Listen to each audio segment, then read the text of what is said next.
Hey guys, just giving you a garden update here at my place. First, I wanted to just kind of touch base with you and let you know what the purpose of this garden tour is and all of the videos that I do. It's just basically to kind of give you some information about the plants that I have and sort of giving you some insight as to what plants I like to grow. Um, so yeah, a lot of the stuff I grow is cold hardy. So if you live in a colder climate, a lot of the plants I do have are cold hardy. So if you have any questions or anything like that about any of the plants that I have, please feel free to leave a comment and I would be glad to help you and give you more information about any of them. So this is sort of our food production area that we have. Our tomatoes are getting pretty large. They were in 4-inch pots and we potted them up to 1 gallons, with the idea being that we're going to plant them deeper in grow bags so they have more of a root structure and they can grow well into the season.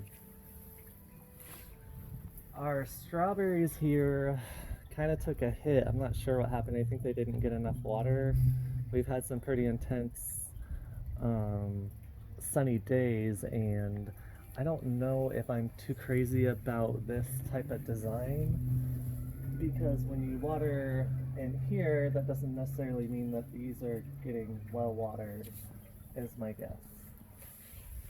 Um, let's go back over here and show them the summer squashes that we got. So we've added some plants since our last garden tour. We got some summer squash, got a crookneck squash, and then the other one is, I think it's called, it's a high producing yellow summer squash.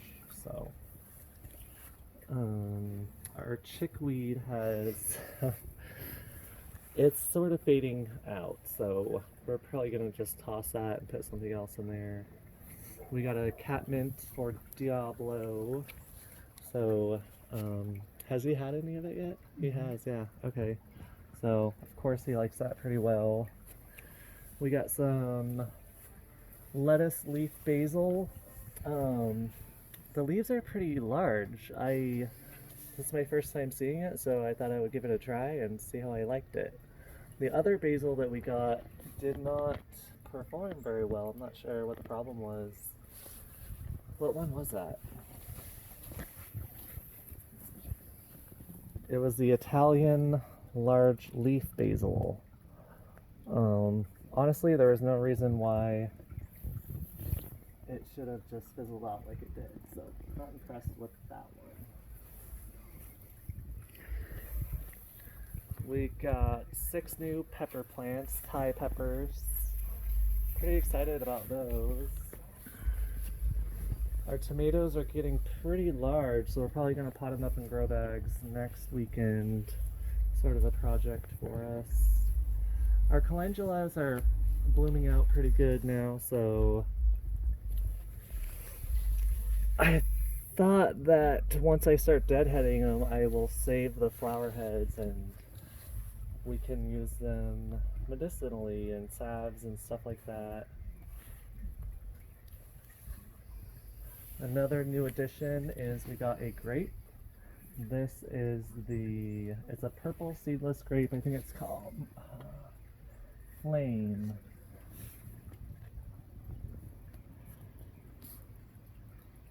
Yeah, so it's doing really good actually. And Canyon's growing some ginger here in this grow bag. This is sort of his little project. He wanted to try to grow some ginger. It's pretty tropical, so I think we can do it here. So we'll let you know how that goes. We have a wonderful pomegranate. Pretty excited about that. I was kind of surprised how large they get. Like, what is it? 10 feet by 10 feet or something?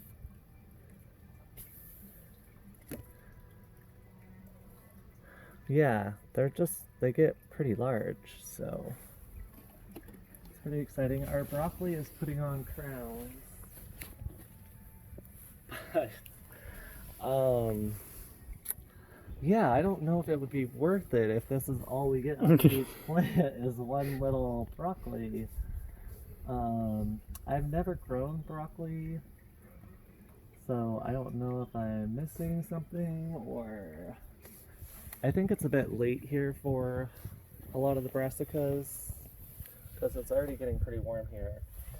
We have our gonzanias that are blooming, but on cooler days the flowers tend to close up, which is fine. Our nectarine tree is doing great. It's put on some new growth. It hasn't flowered yet, but I'm not too worried about that. Don't expect a lot out of it in the first year or two. So we have a mulberry tree, a dwarf fruiting mulberry. What is this? It's called the black dwarf, and it actually is starting to put fruit on. It kind of has some rust or something. We got it that way from the nursery. Not too worried about it. They do. It was cheap. Yeah, I mean, I think it was like $10 or something.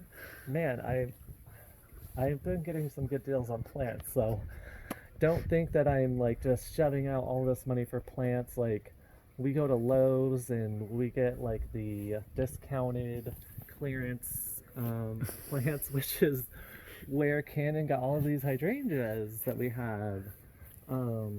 Unbelievably enough, he got them for $3 each. So, typically wouldn't have this many hydrangeas, but they do add a lot of color, and we figure we could sell them later on or just kind of disperse them through our landscape. They're kind of in a heavy shade area right now because we just transplanted them. They like shade anyways, but okay, so now we got 4 new blueberry bushes. They're all the high yielding, high bush blueberries. We have a very early season blueberry, which doesn't have any fruit on it right now, of course. And then we have an early one, and we have a mid one, and we have a late one. So the idea being that we'll have blueberries all season long. So pretty excited about that. We love blueberries, especially fresh blueberries, and these bushes get really large. There's a high bush blueberry, and I think they get 5 to 8 feet tall and wide on that one. And they're all about the same. 5 to 6 feet. This one's only 3 to 5 feet. But even 5 feet, that's a pretty large bush. This one's 4 to 6 feet, so I mean, yeah, we got these sculpture sort of, I guess I would call them garden sculptures. We have this one and we have another one down there. We got for I think $28 a piece from somebody on Facebook Marketplace. They were originally white, but we painted them kind of a gray, like concrete gray color, which actually matches excuse me, a lot of our other statue stuff, so it's kind of why we chose to go with something neutral. Canon picked up these lovely bamboo from somebody on Marketplace. How much were they? Well, the pots, it was like 50 for 2, So they were $25 each, but we got pots out of it. and they're fairly mature size, and they came with some nice pots.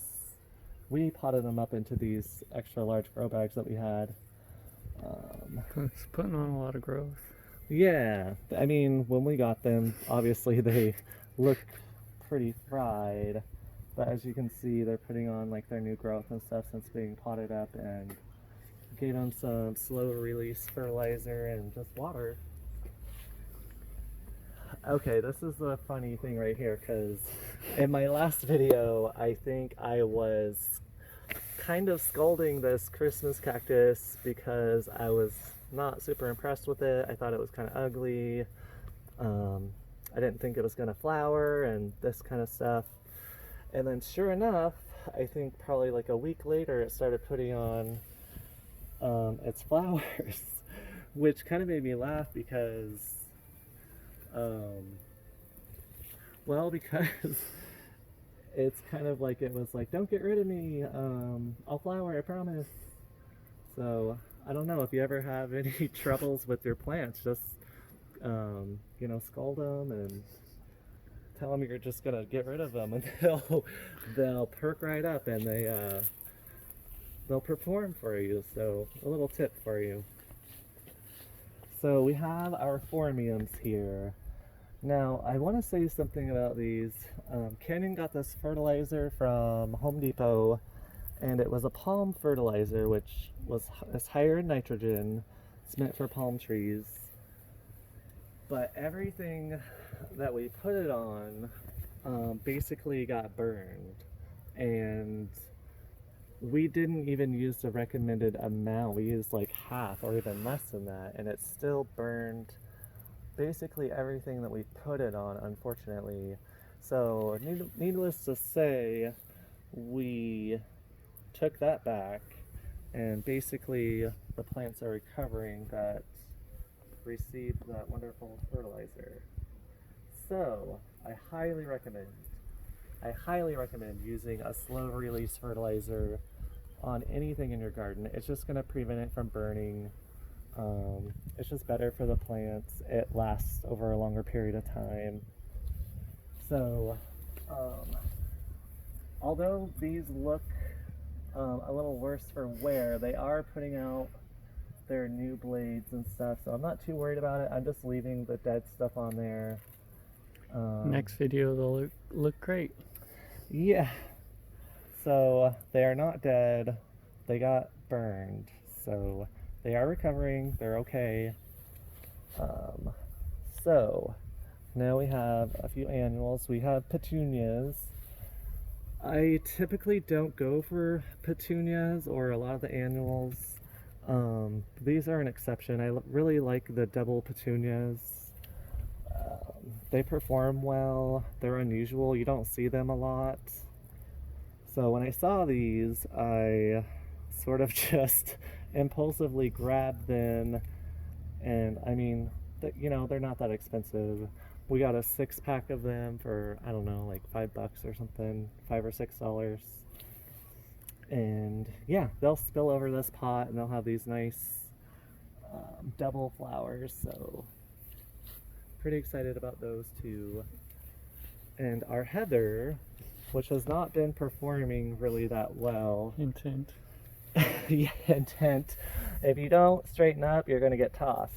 But actually, it is starting to put out its new growth, which is this really nice kind of chartreuse color. This is the fall and winter colors, kind of the orange and red colors. So it is kind of snapping out of its dormancy and putting on its new growth, which I'm very happy about. A lot of the perennials that we potted up are pushing out and stuff. We got some rudbeckias. I don't know what that is. I don't think it's one of the daisies, but I don't know. We'll see. We got 6 more yarrows. And these, again, were in a 6-pack. I highly recommend doing like the 6-packs. You can get perennials that way. It's really worth it. And then once you have them for ever, hopefully. So these are the summer pastel colors, which I'm a huge fan of pastels. This is our other sculpture thing that we got that was part of the set, and they were white, but we painted them the gray color, like I was telling you.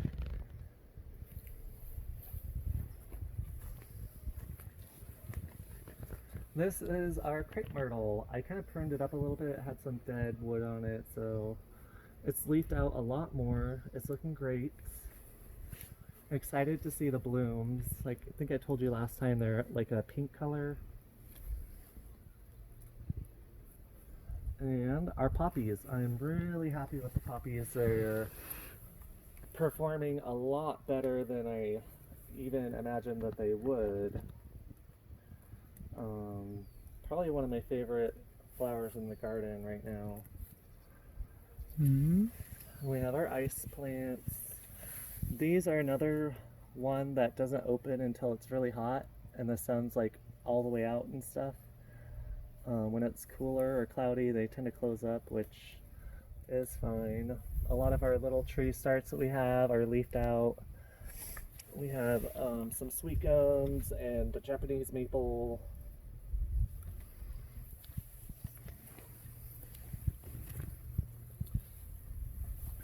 And our gonzanias again. Something was eating our gonzanias. So we treated it with neem oil. I haven't seen any insects on the plant itself, but it's clearly some sort of like caterpillar damage or something. So we've just been kind of treating it. Canyon's fountain.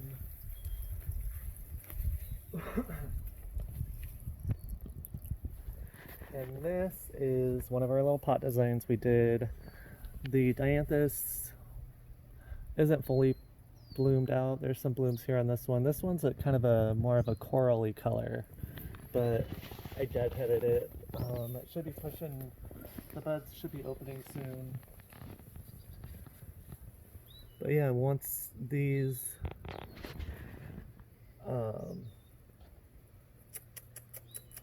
brain fart, I know what these are. I'll remember in a second. Verbenas. Once those verbenas start blooming more, that'll look really nice. Here's the other dianthus, kind of this corally color, which is really nice. I like that.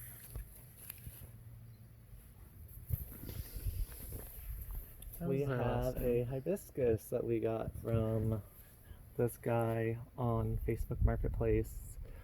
He sells peanut cactuses, and I think he got this from his neighbor. He took cuttings and propagated it, but we're happy to have it. This is a rose that we got that was pretty sickly for a while. We cut it back and repotted it up.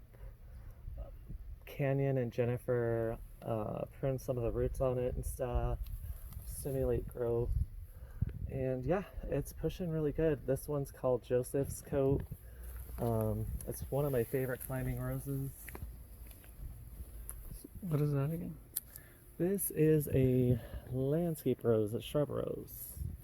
I don't know. I think it's red. Wasn't it last year? I think it's red. It's like a red landscape ground cover rose.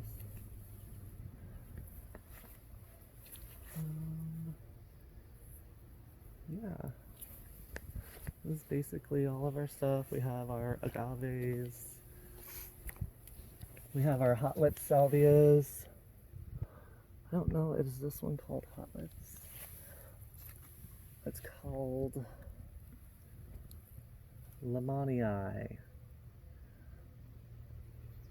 Yeah, I like the color of this one. Get in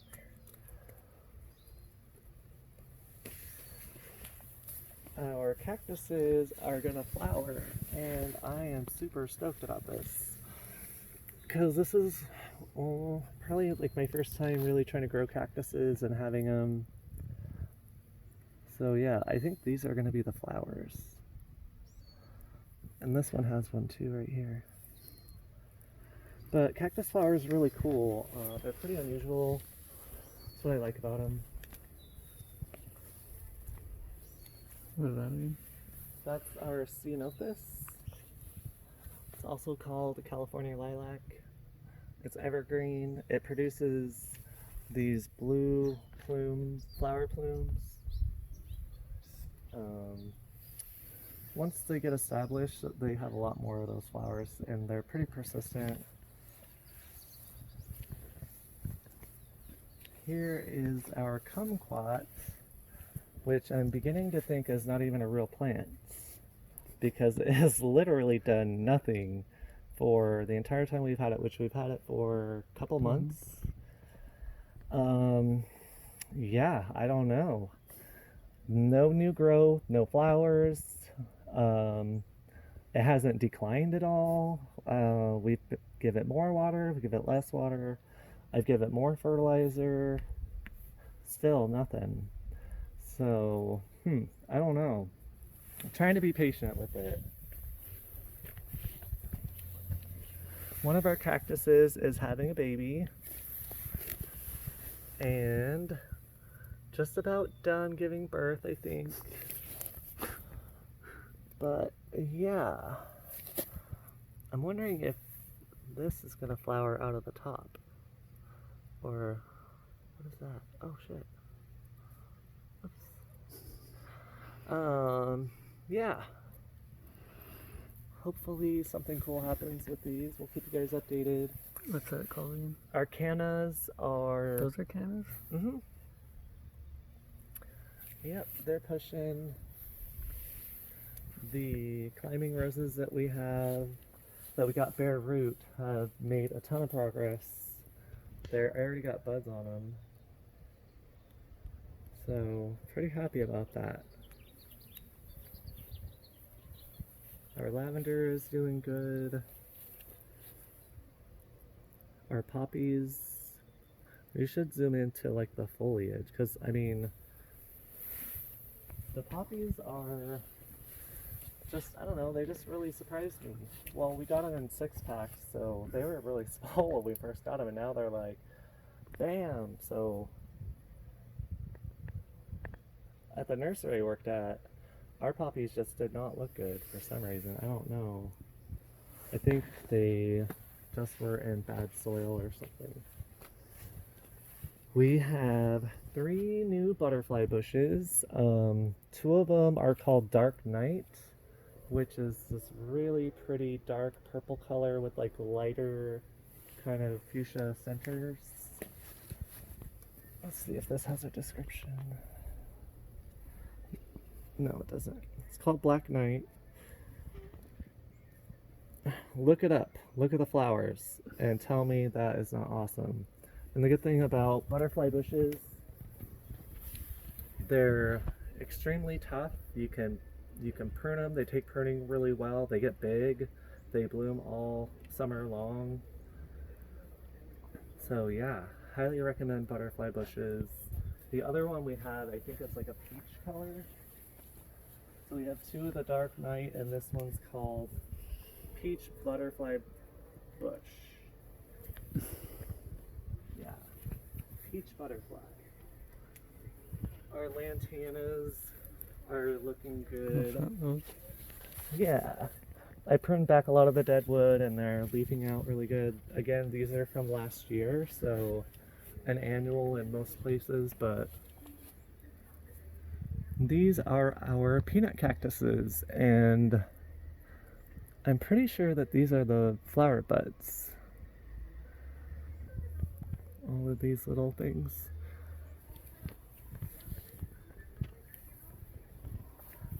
Is that a canna in there? Mm-hmm. We got That an... spotted one. Oh, okay, that one's gonna be cool. So we have another canna.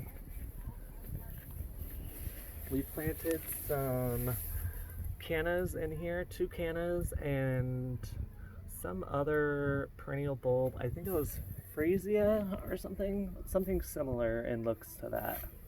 I don't know what we did with the package, but. And we got 3 new crepe myrtles. Pretty excited about these. Again, this is something that blooms in the summertime, and they get tall and they bloom pretty much all summer long. They have interesting bark too.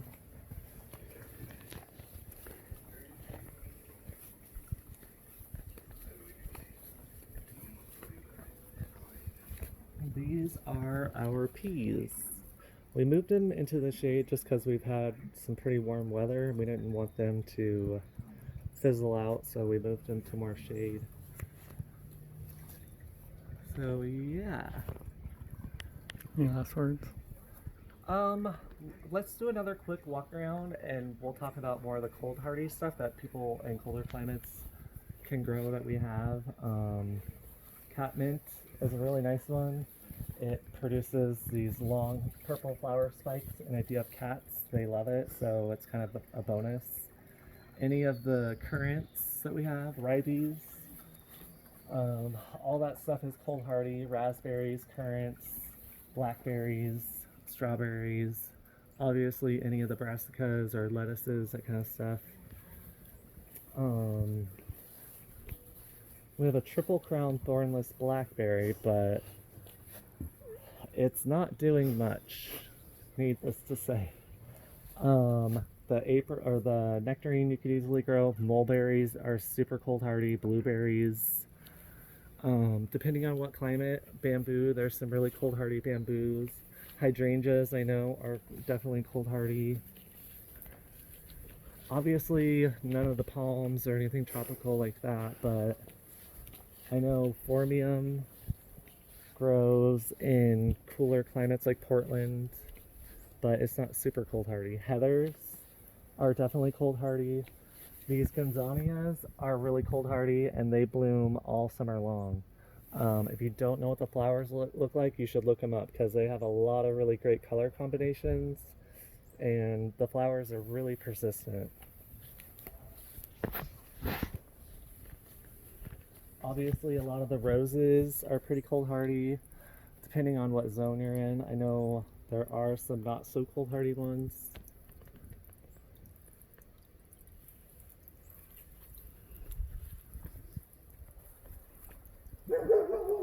Dianthus is cold hardy, also known as Sweet William. Are those? Hibiscus is cold hardy. There's a lot of really cold hardy hibiscus. Euphorbias, I know those grow in like a zone 7 and 8.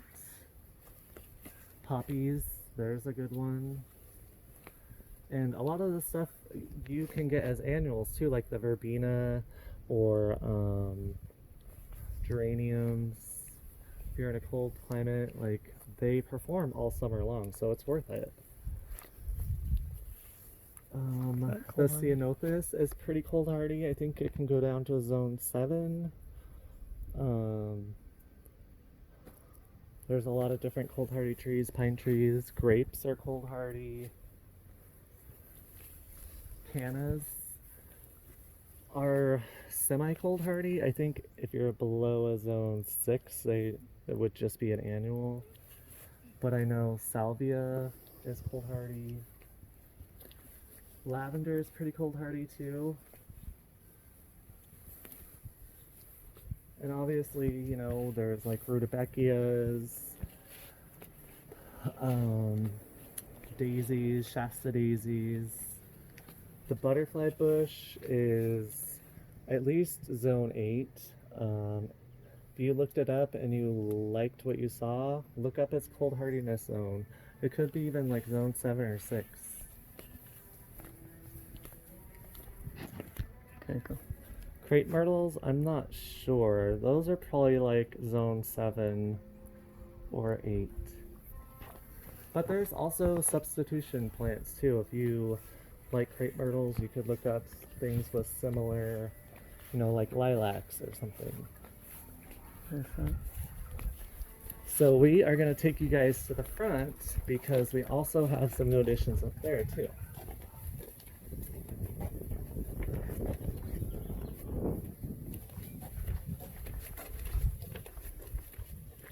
I don't think we showed them.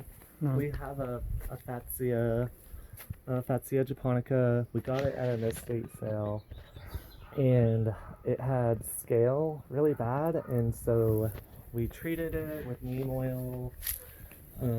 We removed a lot of the infected leaves, and we fertilized it, and it's looking great. We love it.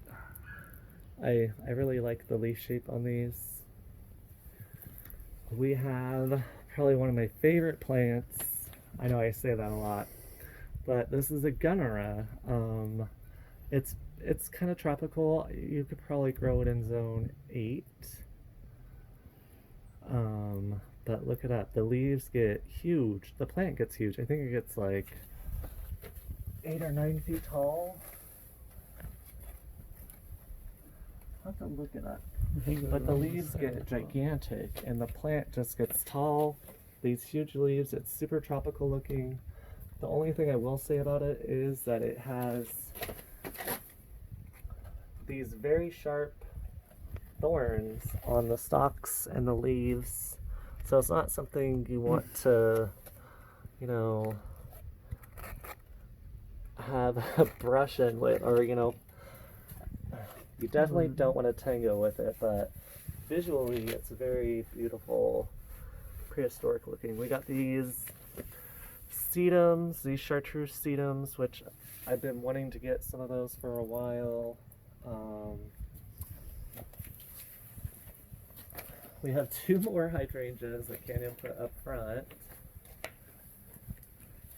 and some more sedums, kind of like our succulent shade area. We have our hydrangeas, our Fatsia, Gunnera.